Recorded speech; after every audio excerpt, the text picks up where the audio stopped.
Hey everyone, welcome to the ranking, and welcome to a ranking of the Oceans movies. Yes, Oceans 8 just came out, just did a review of it. Now I'm going to rank all 5 of the Oceans movies. Yes, some of these movies are great, well most of these movies are great, and there's one that's not so great. But I'm just here to talk about them all. I'm here to talk about all 5 of these movies and rank them from my least favorite to my favorite. Alright, let's get to it. Coming in number 5 is the original Oceans 11. Yes, the 1960s Oceans 11. This is very weird and odd that it is the least favorite of the Oceans franchise, and this is actually the most critically panned one, which is weird because usually the remake is not as good as the original, but it did something that I liked. Again, remaking a movie that's not that great to begin with.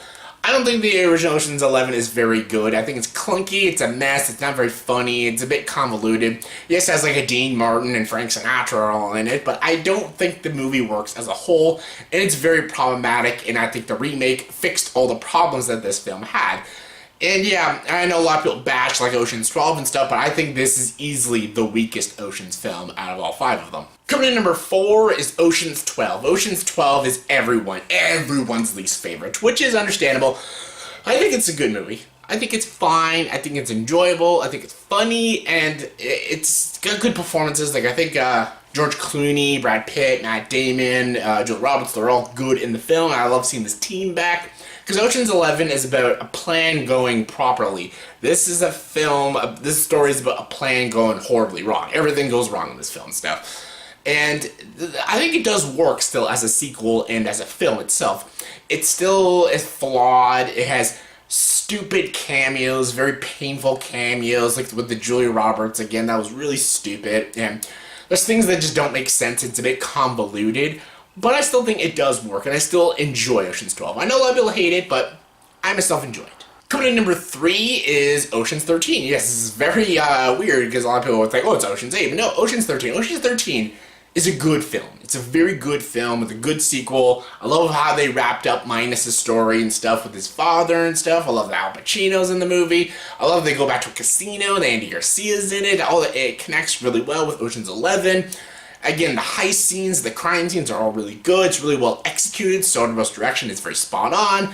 It just, it doesn't, like, amaze me like the Ocean's 11 did, and it doesn't thrill me. It doesn't have that, like, that heist spirit like Ocean's 11 did, but I still think it is a worthy sequel, and I think it is a very good film. And a very well acted film with some good character arcs for certain characters, and yeah.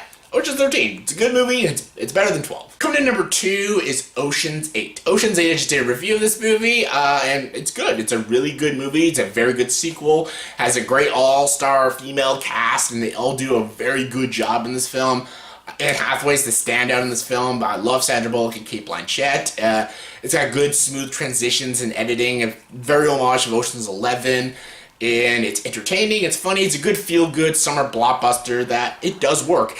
A lot of people thought it would be another female Ghostbusters, but it wasn't. It was actually a really good, fun, entertaining film. It's flawed. Some of it doesn't make sense. I hate what they do with a certain character in the beginning of the film and stuff like that. The comedy is funny, but it doesn't always work. But as a sequel, and as a sequel that we never needed, it's still really good.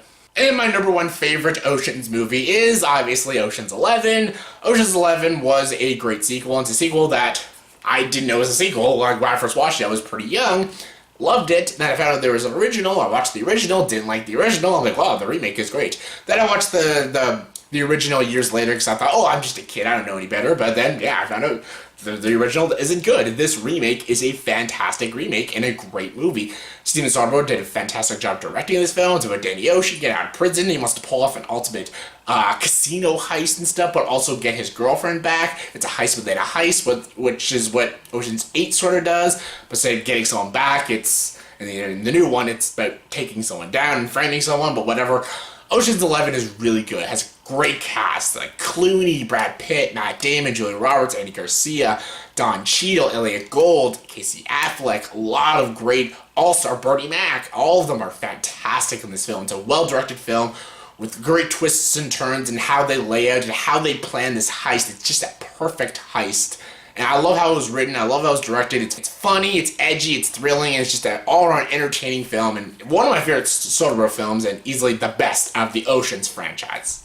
So that was my ranking of all 5 Oceans films, in my opinion, from my least favorite to my favorite. So in the comment section below, please tell me, Did you agree with this ranking? If not, give me a ranking of all 5 of the Ocean's films and your guys' opinion from your least favorite to your favorite. Comment below, let me know. And as always, if you like this video, please subscribe to this channel and join the dark side.